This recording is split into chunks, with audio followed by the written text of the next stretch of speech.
You know, in the early 1800s, America went through this incredible transformation. It totally changed the fabric of daily life.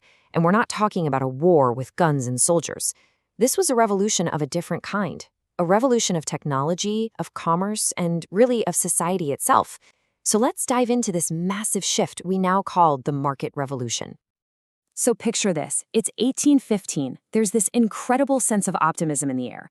A guy named Hezekiah Niles, who was a big-time editor back then, he totally captured the feeling. He said the country felt like it was finally coming together, forging this new, unified identity. But underneath all that good feeling, the gears of a massive economic engine were just starting to grind into motion. And seriously, make no mistake, this was a revolution. It might not have overthrown a government, but it completely flipped the script on the daily lives of Americans. It reshaped how they worked, what they bought, and even how they saw their own place in the world. Okay, so what was the market revolution? Well, at its heart, it was this massive shift. America went from being a country of small, do-it-yourself farms and towns where, families basically made everything they needed, to this super complex, interconnected national economy where everybody suddenly depended on everybody else for pretty much everything. So, how did a shift that big actually happen? Let's start by looking at how it completely remade the way the nation's economy worked. So before all this, the typical American household was pretty much self-sufficient. But now, a totally new system was taking over. Farmers started to specialize, growing tons of crops, not just for their own family, but to sell to workers in the cities. And in turn, those city workers were in new factories, making goods that they then sold back to the farm families. All of a sudden, everyone became a specialist and a customer. And the result of this, they were absolutely enormous. You get this new specialization, cities just exploding in size, the birth of American industry, and really the rise of modern capitalism as we know it. And to be fair, for a lot of people, the standard of living did get better. But, and this is a big but, these changes also created some huge new problems. So, let's talk about that. How did this revolution actually change the lives of everyday people? Let's take a closer look at the new American workforce that was being created. For women, the whole idea of work changed in a huge way. As families left the farm, women who had to earn money in the city found out their options were, well, they were super limited. For the most part, you could either be a domestic servant or, if you were lucky, maybe a teacher. Those factory jobs we always hear about, they weren't actually that common for women. And this led to a really powerful new idea in society, something historians call the cult of domesticity. The thinking was, as men's work moved out into the public world of factories and offices, the home became this private female space. Women were kind of put on a pedestal as the moral center of the family, responsible for making the home a peaceful haven and raising good kids. Now for men, the change was just as jarring. I mean, think about it. For generations, you were an independent farmer or a skilled craftsman. You were your own boss. And now you're totally dependent on a wage paid by some factory owner. You lost all your autonomy. And on top of that, you often had to deal with brutal hours, terrible pay, and really dangerous conditions. And you can just hear the anxiety in their own words. Listen to this. In 1828, this union in Philadelphia wasn't just asking for a raise. They were fighting to stop, and I quote, the depreciation of the intrinsic value of human labor. It's like they feared their skills, their very worth as human beings, were just being erased by this new system. And their fight? Man, it was a constant uphill battle.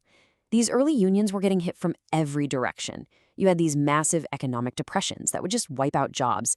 You had powerful bosses and courts that were completely against them. And you had this constant stream of new immigrants who were willing to work for next to nothing, which made it almost impossible for unions to get any real traction.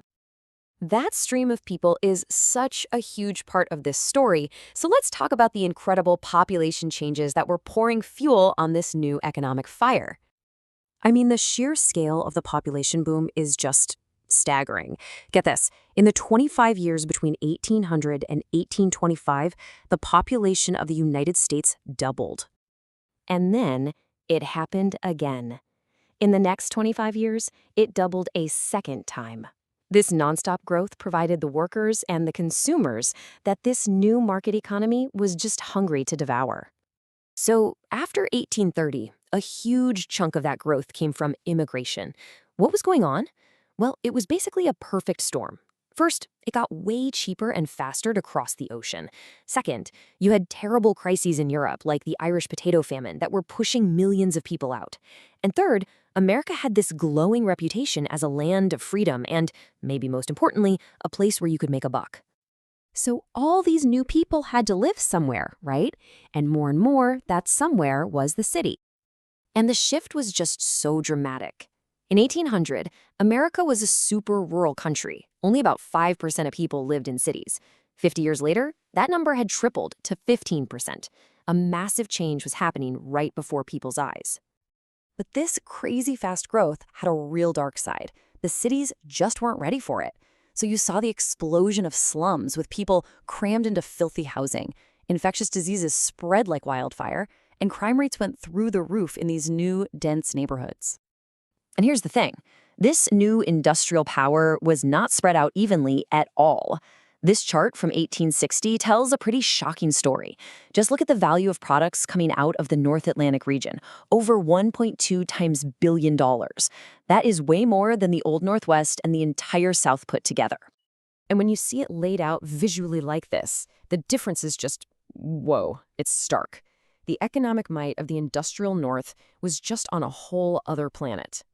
And this growing gap between the industrial North and the farming South, well, it was setting the stage for some major conflict down the road. So, let's zoom out. What did all this change really add up to? What kind of America did this revolution actually create? Well, for one thing, it created a brand new social ladder. At the very top, you had this small but incredibly rich new class of factory owners and bankers. And at the bottom, you had a huge, growing class of city workers whose entire lives depended on the wages that the guys at the top were paying them. Yeah, you could still climb that ladder, but the gap between the rich and the poor was getting wider and wider. In the end, there's no doubt the market revolution built a richer, more innovative, more dynamic America. But it also created a country with deeper lines drawn between rich and poor, between North and South, between owners and workers. And it leaves us with a question that honestly sounds like it could be from today. When we chase economic progress, how do we deal with the inequality it can create? That's a legacy we are absolutely still navigating right now.